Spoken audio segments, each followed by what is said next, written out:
It's time for DJ Rocky's Secret Files.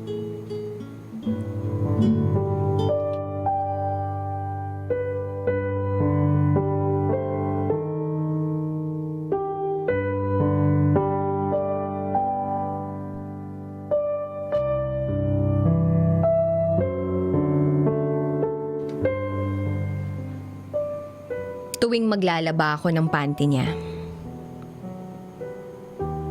may napapansin akong likido ng lalaki.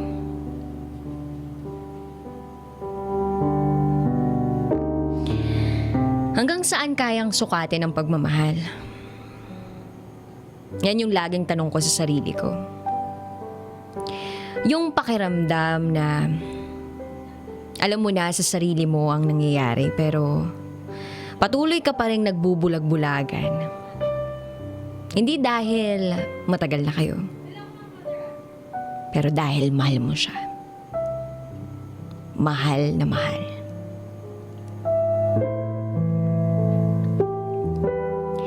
Tawagin niyo na lang ako sa pangalang Dev. Simple lang po akong tao. Hindi ako yung lalaki na pinapangarap ng ibang babae. 5'3" ang height, chinito. Hindi ganun katalino pero pwede na. Nagtatrabaho ako sa isang retail company sa Bulacan ngayon.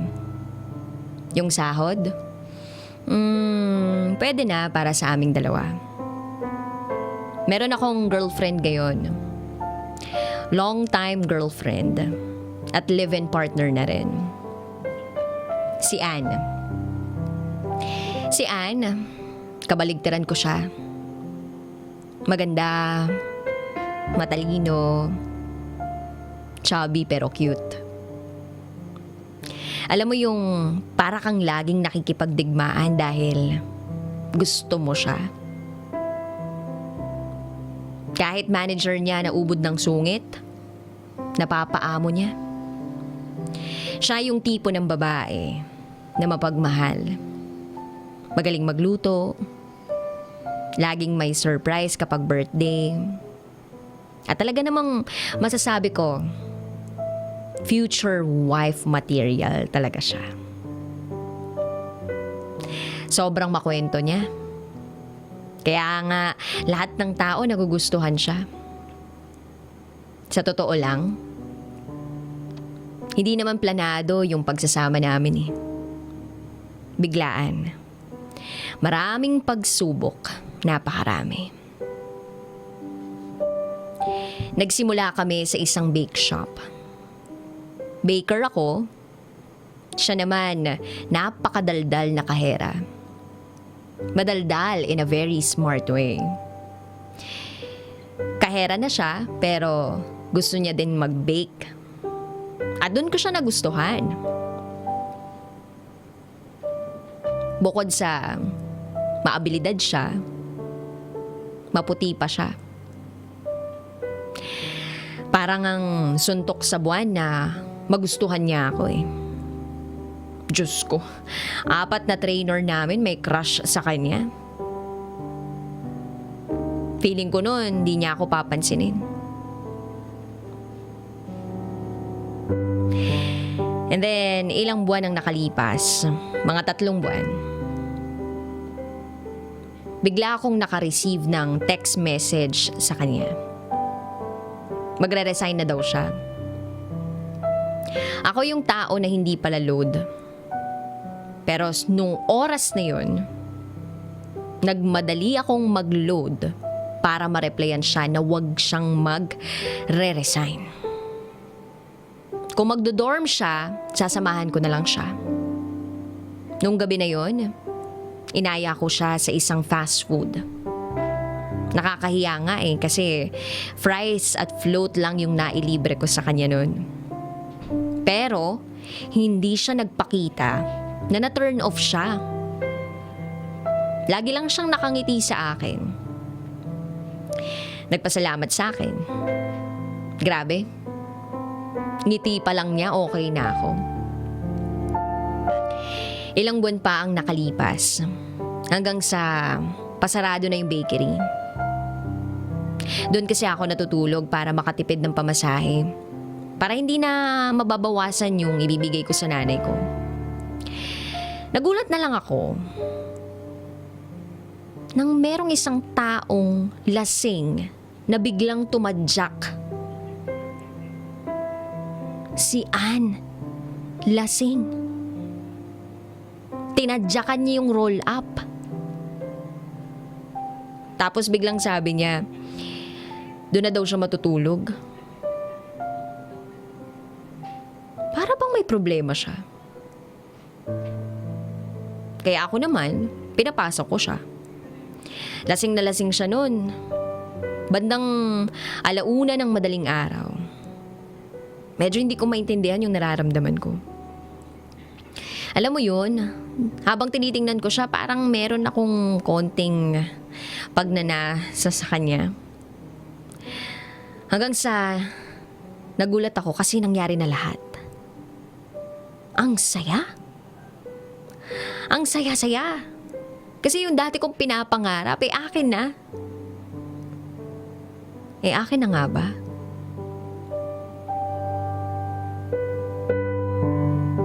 Ilang araw ang lumipas, parang walang nangyari. Balik kami sa umpisa. Pero mahal ko talaga siya. Niligawan ko siya kahit walang kasiguraduhan. Pero mukhang effective. Hanggang sa isang araw, sinabi niya sa akin na mahal niya daw ako. Mahal na daw niya ako. Fast forward, 7 years na kami ngayon. Magkasama kami sa isang bahay. Pero, akala ko puro saya lang ang lahat. Dito na pala magsisimula ang kalbaryo ng buhay naming dalawa. Ako, alam kong tapat ako sa kanya. Bahay, trabaho, mobile games. Dumarating sa punto na nawawalan talaga kami ng pera. Nandiyan yung nagtatalo kami. Pero natural lang naman yon sa magkatuwang sa buhay. Nagkaroon siya ng problema sa trabaho. Naipabarangay siya. Nagtataka ako na yung kapitan sa barangay, first time lang nilang magkita pero napakabait sa girlfriend ko.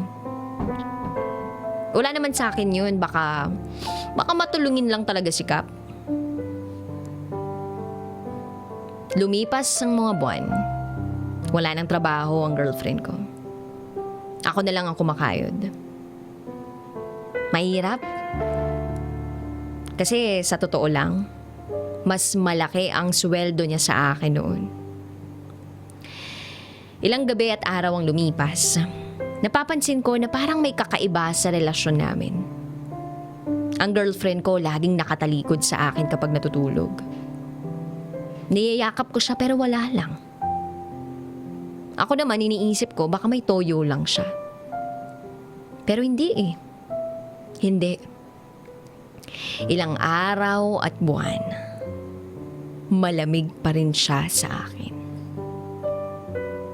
Napapansin ko na ang ganda ng girlfriend ko. Lalo siyang gumaganda. Lagi lang naman ako nakasuporta sa kanya. Ako pa nga minsan ang bumibili ng lipstick niya. Hanggang sa isang araw, naglaba ako. Lahat nilabahan ko. Pati underwear niya. May isang pulang panty niya na kinusot-kusot ko na para bang nang kusutin ko, may madulas na kumapit sa kamay ko.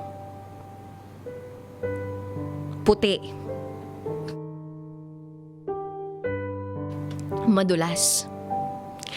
Hindi ako pwedeng magkamali. Hindi pwede.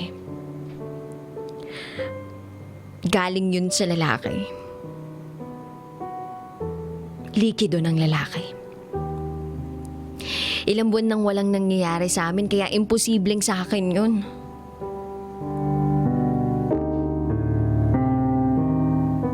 Wala akong ibang nagawa. Habang kinukusot ko ang panty niya, kasabay nito ang pagtulo ng luha ko. Mahal na mahal ko siya. Pero bakit ganun? Bakit sa akin pa? Laban ang lahat ng damit, luto ng pagkain na gusto niya, bili ng gusto niya ginagawa ko, binibili ko. Para sa kanya, ganun ko siya kamahal. Kahit wala nang matira para sa akin, maging masaya lang siya. Para maging akin lang siya, pero sa lahat-lahat ng sakripisyo ko, bakit ganito? Bakit ganito yung isusukli niya?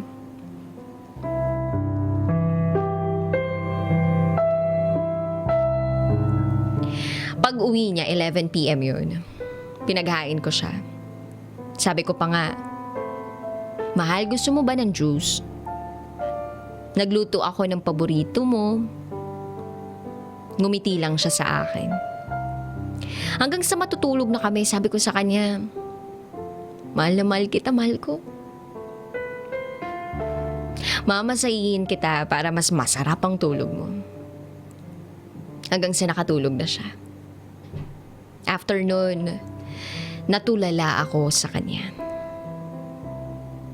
Sa isip ko, maganda ka pa rin.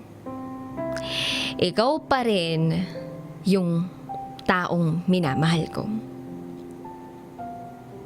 Pero sa kabila ng lahat, bakit? Bakit nagawa mo sa akin? Ang daming tanong. Ilang araw ang nakalipas. Wala kang trabaho. Pero nakakabayad ka ng bahay, mahal. Nakakabayad ka ng tubig.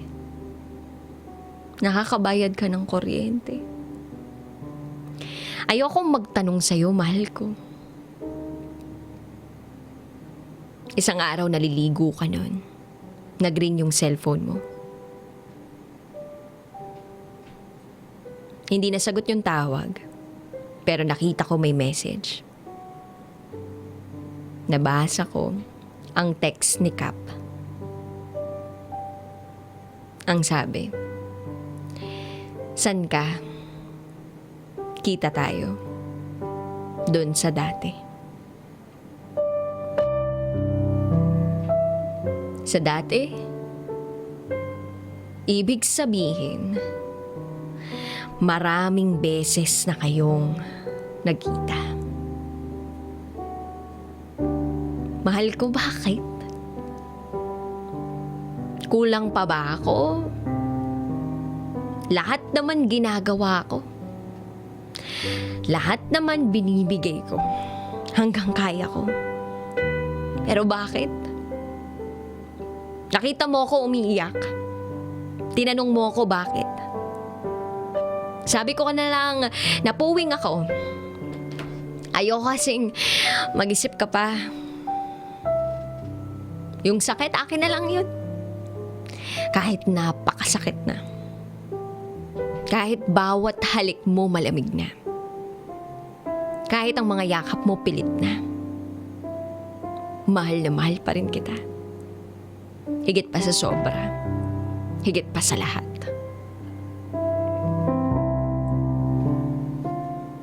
Ilang buwan ang lumipas, wala pa rin nangyayari sa atin. Pero tuwing uuwi ka, may likido ng lalaki ang panty mo. Ako, ibababad ko at lalaban ko para maging malinis ulit. Para luminis.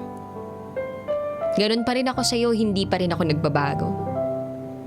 Naisip ko kasi baka magbago ka pa. Baka malaman mo na mahal mo rin ako.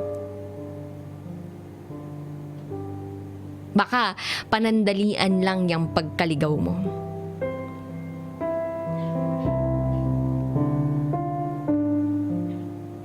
Dalawang buwan ang nakalipas. Nag-text uli si Cap. Nabasa ko uli. Ang sabi niya, makikipagkita ka ba?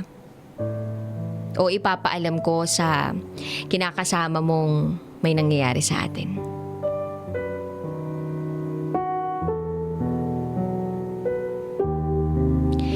Binura ko agad ng text ni Cap.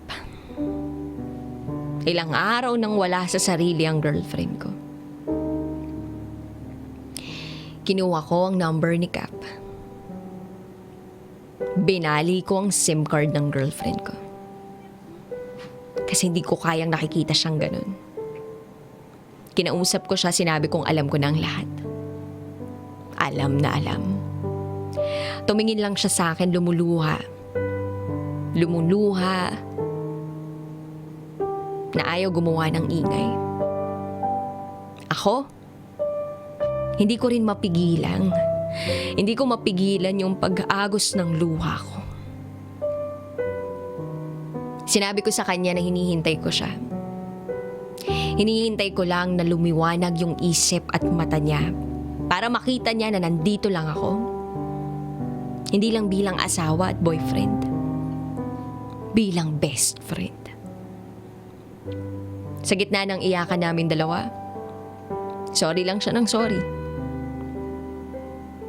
Pagkatapos ng pag-uusap namin, tinawagan ko si Kapitan. Ang sabi ko, tigilan mo ng pananakot sa girlfriend ko. Ngayong alam ko na, malaya na si Ann sa'yo. Respetuhin mo ang girlfriend ko kasi may nanay ka. At higit sa lahat may asawa ka. Putang ka! Sabay baba sa cellphone.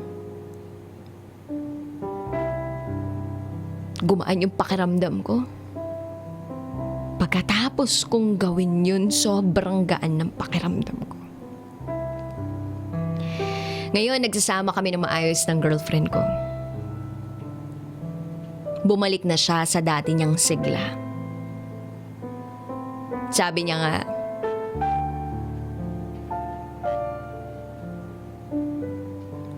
ang galing ko daw. Tinanong niya ako, paano ko daw nakaya ang lahat? Sabi ko naman, simple lang. Mahal kita. Mahal na mahal. Higit pa sa nakikita ng iba.